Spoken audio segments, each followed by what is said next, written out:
আসসালামু আলাইকুম। এখন দেখবেন সংবাদ শিরোনাম। ঘন কুয়াশায় চাঁদপুরে মধ্যরাতে 2 লঞ্চের সংঘর্ষ। কোস্টগার্ড 4 জনের মরদেহ উদ্ধারের কথা বললেও 8 জন নিহতের তথ্য জানিয়েছে নৌপুলিশ।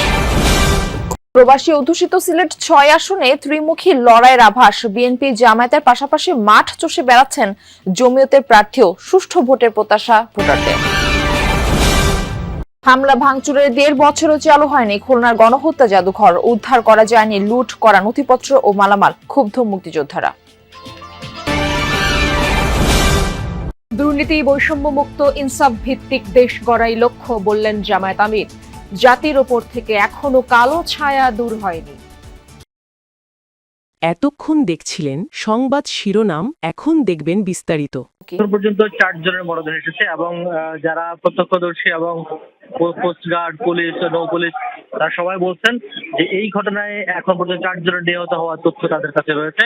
অন্য কেউ নিহত হয়েছেন কিনা বা কেউ নিখোঁজ আছেন কিনা সেই বিষয়ে কোনো বিস্তারিত তথ্য তাদের কাছে নেই। অর্থাৎ তারা বলছেন 2 থেকে 3 জন আহত হয়েছেন, সেই আহতদেরকেও উদ্ধার করে চিকিৎসা দেওয়া হয়েছে। কাউকে এখনো চিকিৎসা দেওয়া হচ্ছে, তবে 4 জনের বেশি নিহত হয়েছেন বলে এমন কোনো খবর তাদের কাছে নেই। তো সুতরাং ধারণা করা হচ্ছে এখন পর্যন্ত নিহতের সংখ্যা 4 জন। যদি পরবর্তীতে কেউ নিখোঁজ থাকে অথবা কারো লাশ পাওয়া যায়, সেক্ষেত্রে এই 4টির সংখ্যার সঙ্গে আরেকটি সংখ্যা বা সেগুলো যোগ হবে। আর আমরা এসেছি লঞ্চটি পরিদর্শন করতে, যেখানে সদরঘাটে যাত্রী সম্রাট 3 যেটি ভোলার ঘোষেরহাট থেকে ছেড়ে এসেছিল সেদিকে নিয়ে আসা হয়েছে সদরঘাটে। আমরা যদি দেখতে পেয়েছি এখানে এসে, সেটি হচ্ছে লঞ্চটি যেহেতু ঢাকা মুখী ছিল এবং অ্যাডভেঞ্চার 9 যেটি সেটি যেহেতু বরিশাল মুখী ছিল, সুতরাং ডান পাশে অর্থাৎ জাকির সম্রাট 3-এর ডান পাশ দিয়ে মাঝ বরাবর লঞ্চটিকে আঘাত করা হয়েছে। অ্যাডভেঞ্চার 9 আঘাত করেছে বলে এখন পর্যন্ত ধারণা করা হচ্ছে, যেহেতু লঞ্চটি একেবারে মাঝ বরাবর, কোনো মুখোমুখি নয় অথবা পাশ থেকেও কোনো আঘাত করা হয়নি, শুধুমাত্র একেবারে মাঝ বরাবর আঘাত করা হয়েছে। ফলে বোঝাই যায় আঘাতটি অনেক বড় ছিল এবং পুরো মাঝের একটি অংশ ভেঙে ভিতরে প্রবেশ করেছে বা ভিতরে ঢুকে গিয়েছে। সুতরাং বোঝাই যায় লঞ্চটির অবস্থা দৃষ্টিতে মনে হচ্ছে যে অত্যন্ত জোরে সেটি আঘাত ছিল, যেহেতু যাত্রীরা বলছেন যে ঘন কুয়াশা ছিল এবং কুয়াশার কারণে অনেক কিছুই দেখা যাচ্ছে না, স্পষ্ট হওয়া যাচ্ছিল না। সেটি থেকে এই দুর্ঘটনা ঘটেছে বলে ধারণা করা হচ্ছে। আর একটি তথ্য জানিয়ে রাখি, কিছুক্ষণের মধ্যে এখানে শ্রম এবং নৌ পরিবহন মন্ত্রণালয়ের দায়িত্বপ্রাপ্ত উপদেষ্টা ব্রিগেডিয়ার জেনারেল অবসরপ্রাপ্ত এম শাখাওয়াত হোসেন তিনি পরিদর্শনে আসবেন। প্রবাসী অধ্যুষিত সংসদীয় আসন সিলেট 6-এ লড়াই হতে পারে ত্রিমুখী। বিএনপি জামায়াতের পাশাপাশি মাঠ চষে বেড়াচ্ছেন জমিয়তের প্রার্থীও। ভোটারদের প্রত্যাশা সংঘাতহীন শান্তিপূর্ণ নির্বাচন। প্রবাসী অধ্যুষিত গোলাপগঞ্জ বিয়ানীবাজার উপজেলা নিয়ে গঠিত সংসদীয় আসন সিলেট 6 যেন বিএনপির জন্য অনেকটাই দুর্বোধ্য। এখনো পর্যন্ত দলীয়ভাবে আসনটি জিততে পারেনি দলটি। একই অবস্থা ইসলামী দলগুলোরও। ত্রয়োদশ জাতীয় নির্বাচনে আসনটিতে বিএনপির মনোনয়ন প্রত্যাশী ছিলেন প্রায় 1 ডজন। শেষ পর্যন্ত মনোনয়ন হাতে উঠে জেলা বিএনপির সাধারণ সম্পাদক অ্যাডভোকেট এমরান আহমদ চৌধুরীর হাতে। এতে কিছুটা বিভক্তি দেখা দেয় স্থানীয় নেতাকর্মীদের মাঝে। নেতাকর্মীরা বলছেন, কুন্দল মেটাতে পারলে সহজেই আসনটি আসবে বিএনপির ঘরে। যদি বিএনপি সিলেট 6 আসনে ঐক্যবদ্ধ থাকে তাহলে ধানের শীষের বিজয় নিশ্চিত। দলের মধ্যে কোনো কুন্দল যদি না থাকে, ফল আমাদের ঘরে ফিরে আসবে। নির্বাচন সুষ্ঠুভাবে যদি হয়, আমরা আশা করি, প্রত্যাশা আমাদের যে আমরা বিশাল ব্যবধানের মধ্যে আমরা জয়লাভ করব। মনোনীত প্রার্থী এমরানের দাবি, দল থেকে মনোনয়ন ঘোষণার পর ঐক্যবদ্ধ আছেন নেতাকর্মীরা। দক্ষিণ এশিয়ার একমাত্র গণহত্যা জাদুঘর অবস্থিত খুলনায়। 71-এ বাংলার মানুষের উপর পাকিস্তানি বাহিনী আর রাজাকারদের চালানো অমানবিক নির্যাতনের চিত্র তুলে ধরা হয়েছে সেখানে।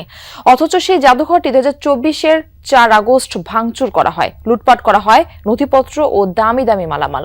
ঘটনার 1.5 বছর পার হলেও চালু হয়নি স্বাধীনতাকামীদের প্রাণের এই প্রতিষ্ঠান। এতে ক্ষুব্ধ মুক্তিযুদ্ধ প্রেমীরা। 2024 সালের 4 আগস্ট, যেদিন দেশের বিভিন্ন স্থাপনার সাথে ভাঙচুর করা হয় খুলনা নগরীর 26 সাউথ সেন্ট্রাল রোডের এই জাদুঘরে, যেটি 1971 সালের গণহত্যা, নির্যাতন, আর্কাইভ ও জাদুঘর। নষ্ট করা হয় ভবনের অনেকটাই, গুড়িয়ে দেওয়া হয় গ্লাস সহ সামনের অংশ। ক্ষতিগ্রস্ত হয়েছে বাইরে স্থাপন করা ইতিহাসের বিভিন্ন নিদর্শন। লুট হয় ইতিহাস সম্বলিত কাগজপত্র ও স্মৃতিচিহ্ন। বাইরে থেকে দেখলে মনে হবে এটি কোনো পোড়ো বাড়ি। চারদিকে ঝোপঝাড় আগাছা আষ্টে পিষ্টে ধরেছে জাদুঘরটিকে। ধুলাবালিতে আবৃত ভবনের প্রধান ফটক আটকানো, ছড়িয়ে ছিটিয়ে থাকা কাচের টুকরো এখনো সেই ধ্বংসলীলার সাক্ষী। কোনো রকমে টিন দিয়ে ঘিরে রেখে মালামাল রক্ষা করার চেষ্টা করা হয়েছে। মূল যে মুক্তিযোদ্ধার যে একটা প্রতিষ্ঠান, একটা জাদুঘর, এইটাই বন্ধ। কেন এটা ভাঙচুর করা হলো, এখনো কেন খোলা হইল না? যারা নতুন প্রজন্ম দেখে শিখবে, যারা যুদ্ধ দেখে নাই বা ইতিহাস জানে না তাদেরকে জানানোর জন্যই এই জাদুঘরটা প্রতিষ্ঠিত হয়। জাদুঘরে মুক্তিযুদ্ধ, গণহত্যা, শহীদদের চিঠি সহ 192 ধরনের নিদর্শন ছিল। মুক্তিযুদ্ধের সময়ের 3.5 শতাধিক ছবি সহ আর্কাইভে সংরক্ষিত রয়েছে 10,000-এর বেশি ছবি, 2,000-এর বেশি ভিডিও সহ অসংখ্য দুষ্প্রাপ্য দালিলিক প্রমাণ। যেগুলো লুট হয়নি সেগুলোও পড়ে পড়ে নষ্ট হচ্ছে। 71কে বাদ দিয়ে, আমাদের অস্তিত্বকে বাদ দিয়ে, আমাদের এই যে দেশ, স্বাধীন সত্তা, আপনি কোথায় সেটাই তো অস্বীকার করবেন? আপনি কি সেটা? জাতির উপর থেকে কালো ছায়া এখনো দূর হয়নি। এই কালো ছায়া দূর না হওয়া পর্যন্ত ছাত্র শিবির ও জামায়াত ইসলামীর সংগ্রাম করে যাবে, এমন মন্তব্য করেছেন জামায়াত ইসলামীর আমির ডক্টর শফিকুর রহমান। দুপুরে বাংলাদেশ চীন মৈত্রী সম্মেলন কেন্দ্রে অনুষ্ঠিত ছাত্র শিবিরের কেন্দ্রীয় সদস্য সম্মেলনে কথা বলেন তিনি। জামায়াত আমির আরো বলেন, দুর্নীতিমুক্ত, বৈষম্যহীন, ইনসাফ ভিত্তিক বাংলাদেশ গড়ে তুলতে হবে। দল মত নির্বিশেষে ঐক্যবদ্ধ মানবিক বাংলাদেশ গড়ার প্রচেষ্টা অব্যাহত থাকবে বলেও জানান জামায়াতের আমির ডক্টর শফিকুর রহমান।